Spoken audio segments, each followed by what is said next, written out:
याद रखना कि युद्ध में सैनिक नहीं लड़ते और सैनिक जीतते भी नहीं है। जीतती है उनकी विल पावर, और विल पावर के बल पर ही वो लड़ते हैं। सिकंदर नहीं जीतता था, उसका आत्मविश्वास जीतता था, और वे ही राजा महाराजा लोग उससे हारे जिनके पास आत्मविश्वास नहीं था। आत्मविश्वास से भरे आचार्य चाणक्य की एक ललकार सुनकर सिकंदर के हौसले पस्त हो गए। हुआ कुछ ऐसा था, सिकंदर के आक्रमण की बात सुनकर ढेरों स्त्रियां और बच्चे तक्षशिला विश्वविद्यालय के भवन में जा छिपे। अब सिकंदर भी यहां आ पहुंचा। उसने सैनिकों को आदेश दिया कि भवन की ईंट से ईंट बजा दो, और यहां उसका सामना हुआ आचार्य चाणक्य से। द्वार पर चाणक्य अडिग चट्टान की भांति खड़े। वे ललकार कर बोले, क्या विश्व विजय की कामना रखने वाला सिकंदर स्त्रियों और बच्चों की हत्या करने आया है? जाओ, वीरता दिखानी है तो रणभूमि में जाओ। और सिकंदर भौचक्का रह गया। जिसका नाम सुनकर लोगों की घिघी बन जाती थी, उस महान सिकंदर को एक ब्राह्मण ने ऐसी फटकार लगा दी, इसमें साहस था इतना। मगर चाणक्य ने अपने आत्मविश्वास के बल पर ऐसा कर दिखाया और सिकंदर को अपना घोड़ा मोड़ना पड़ा। शायद उस दिन पहली बार उसके मन में विचार आया होगा कि हिंदुस्तान को जीतना मुश्किल है। जीत कायरों पर हासिल होती है, आत्मविश्वास से भरे वीरों पर नहीं। असंभव को संभव बनाने वाले लोगों ने इतिहास रचे हैं। कोलंबस ने अमेरिका खोजा, रॉबर्ट पियरे ने उत्तरी ध्रुव की खोज की। आत्मविश्वास के बल पर ही पहली बार समुद्र तल में मैगलेन पहुंच गए। Abraham Lincoln, Washington, Mahatma Gandhi, बहुत से ऐसे नाम हैं जिन्होंने असंभव को संभव कर दिखाया और इतिहास में हमेशा के लिए अमर हो गए।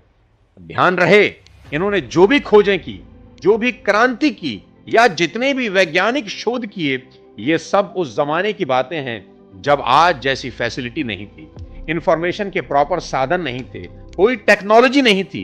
यह भी याद रखने वाली बात है कि ये लोग धन से धनी नहीं थे, कोई पैसा वैसा इनके पास नहीं था, बल्कि ये लोग विल पावर के धनी थे। अंतरिक्ष या पाताल तो छोड़िए, लोगों को धरती का ही ठीक से नहीं पता था। दुनिया के लिए एक रहस्य थी दुनिया, जब तक कोपरनिकस ने सौर मंडल से हमारा परिचय नहीं कराया। इससे सिद्ध होता है कि आत्मविश्वास में प्रबल शक्ति है। जिस इंसान को खुद पर कंट्रोल नहीं, वह जीत भी कैसा सकता है। मैं हारूंगा, मैं हारूंगा, मैं हारूंगा, ऐसा कहने वाला इंसान क्या कभी जीत पाएगा? वह तो हारा ही पड़ा है।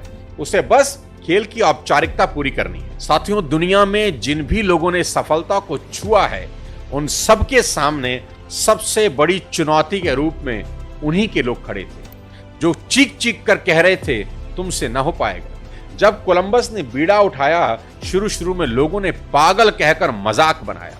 अपने ही घर वाले मजाक बनाते रहे, पर वो आत्मविश्वास से भरा था। उसने अपने मन की सुनी और निकल पड़ा अपने अभियान पे। आज उसका नाम विश्व इतिहास में अमर है। एक बात तो तय है कि लोगों की परवाह करने वाले कहीं के भी नहीं रहते। एक बहुत पुरानी लेकिन एक शानदार कहानी यहां आपको सुनाता हूं। एक बार एक पिता पुत्र कहीं से घोड़ा खरीद कर ला रहे थे। लड़का छोटा था, यही कोई 12-13 साल का रहा होगा। गर्मी का समय था। दोनों बाप बेटे घोड़े की रास पकड़कर पैदल पैदल चले जा रहे थे। कुछ दूर चलने के बाद पिता ने सोचा कि लड़का थक जाएगा, उसे घोड़े पर बिठा देना चाहिए। उसने लड़के को घोड़े पर बिठा दिया। कुछ दूर जाकर उन्हें 2 यात्री दिखाई दिए। एक ने कहा, कैसा नालायक बच्चा है, बूढ़ा बाप पैदल चल रहा है और खुद घोड़े पर बैठा है। लड़का स्वाभिमानी था, उसे ये बात चुभ गई। वह फौरन घोड़े से उतर गया और बोला, पिताजी आप बैठिए। पिता ने पुत्र की भावना को समझा और घोड़े पर बैठ गया। लड़का अब पैदल चलने लगा। आगे जाने पर कुछ और महारथी लोग मिले। बोला, कैसा संगदिल बाप है, छोटे से नाजुक बच्चे को पैदल चला रहा है और खुद लाड साहब बना घोड़े पर बैठा है। अब पिता की गैरत को धक्का पहुंचा। सोचा कि बात तो ठीक है। वह भी घोड़े से उतरकर पैदल चलने लगा और आगे चलने पर एक और टोली मिली। मजाक उड़ाते हुए बोली, कैसे मूर्ख लोग हैं, घोड़ा होते हुए भी पैदल चल रहे हैं। यह बात भी ठीक थी। पिता ने पुत्र से कहा, चल बेटा, दोनों ही घोड़े पर बैठ जाते हैं। अब कुछ दूर चलने पर किसी ने कहा, अरे इस घोड़े को मारने का इरादा है क्या? इतनी गर्मी, इस मरियल से घोड़े पर 2-2 सवार, अत्याचार की भी हद है।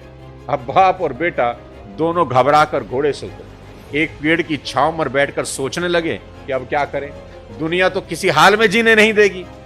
पिता समझदार था। सारी सिचुएशन पर गौर करने के बाद बेटे को समझाते हुए बोला, बेटा आज से एक बात गांठ बांध लो, हमेशा मन की आवाज सुनना, क्योंकि दुनिया की सुनोगे तो किसी भी मकाम पर पहुंचोगे नहीं। यहां जो बात एक की नजर में सही है, दूसरे की नजर में गलत हो जाती है। इसलिए सुनो सबकी, करो मन की। घोड़े पर हम दोनों बैठे, इससे घोड़े को ऐतराज नहीं मगर लोगों को ऐतराज है। चल घोड़े को पानी पिलाकर ताजा कर लें, हम दोनों इस पर बैठकर चलें। और उन्होंने ऐसा ही किया। घोड़े पर बैठकर उसे सरपट दौड़ा दिया। ना दुनिया की तरफ देखा, ना उनकी कोई बात सुनी, बस अपनी मंजिल पर नजर रखी और 2 घंटे बाद अपने घर पर पहुंच गए। यही बात आज समझने वाली है। ये दुनिया किसी हाल में जीने नहीं देगी। इसलिए मन की सुनो और पूरे आत्मविश्वास के साथ चलो, आखिर में जीत आपकी ही हो। इसके लिए सबसे पहले उस शक्ति को जगाना होगा जो हमारे अंदर है पर सो चुकी है। इसके लिए भगवान पर विश्वास करें। यदि नास्तिक भी हैं तो भी उस शक्ति पर विश्वास करें जो सारे संसार, सारे ब्रह्मांड को चला रही है, जिसके हुक्म से हवाएं चल रही हैं, सूर्य उदय और अस्त होता दिखता है, जिसने बिना सहारे के आसमान को सबके सिर पर स्थिर किया हुआ है। इस बात को मान लें कि कोई सुप्रीम पावर है जिसने हमारे दिल में एक पावर स्टेशन बनाया हुआ है। बस कई लोगों ने उस स्टेशन का स्विच ऑफ कर रखा है। पीछे से सप्लाई पूरी हो रही है, सभी को बराबर पावर मिल भी रही है, बस आपका ट्रांसफार्मर ही बंद है, इसलिए शायद अंधेरा है। और जिन्होंने अपने पावर स्टेशन का स्विच ऑन किया हुआ है, उनकी जिंदगी में रोशनी की कोई कमी नहीं है। पूरे इलाके में एक समान बिजली की सप्लाई हो रही है, कॉलोनी का हर घर रोशन है, मगर आपके घर में अगर अंधेरा है तो दोषी कौन है? बिजली विभाग नहीं, आपकी ही वायरिंग में फॉल्ट है, बस उसे ही ठीक करना है। अधिकतर लोग इसलिए दबी और कुचली जिंदगी जी रहे हैं क्योंकि वे अपॉर्चुनिटी को पहचान कर भी ढीले ढाले बने रहते हैं। वो डिसाइड ही नहीं कर पाते कि मौके का फायदा कैसे उठाया जाए। मैं पर्सनली ऐसे बहुत से लोगों को जानता हूं और मिला हूं जिनका जीवन बिना किसी चप्पू पतवार के चल रहा है। साथियों देखो, दिमाग में अगर कोई ठोस प्लानिंग ना हो, हाँ, अगर संगमरमर के पत्थर से आप मूर्त निकालना चाहते हैं तो आपकी एक गलत चोट से पत्थर का आकार बिगड़ जाएगा अगर चोट बिना सोचे समझे मारेंगे। इसलिए बिना सोचे समझे पत्थर पर चोट कभी ना मारें। कुछ लोगों को लगता है कि पत्थर पर दिन भर चोट मारते रहो, मारते रहो, मारते रहो, कुछ ना कुछ तो निकल ही आएगा। ये स्टाइल ही गलत है। इससे अच्छा है कि औजार साइड पर रख लें, कुछ आराम करें और सोचें कि इस पत्थर से मूर्त क्या निकालनी है, फिर चोट मारें। साथियों, जब विजन क्लियर होगा तो पत्थर में से वही मूर्त निकलेगी जो आप चाहते हैं।